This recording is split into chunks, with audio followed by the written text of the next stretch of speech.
10 morti e 4.608 denunce. I dati degli infortuni Covid sul lavoro in Veneto diffusi dall'INAIL ed aggiornati al 30 settembre forniscono una fotografia di quante persone ed in quali settori si siano ammalate di Covid sul posto di lavoro.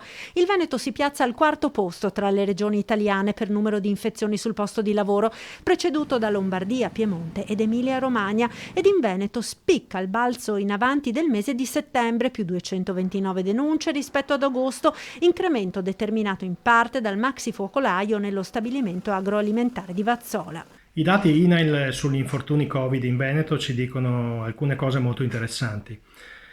Primo, che l'80% dei contagiati nei posti di lavoro si è contagiata in un ospedale, in un RSA, in una casa di riposo, cioè nel sistema sociosanitario pubblico e privato.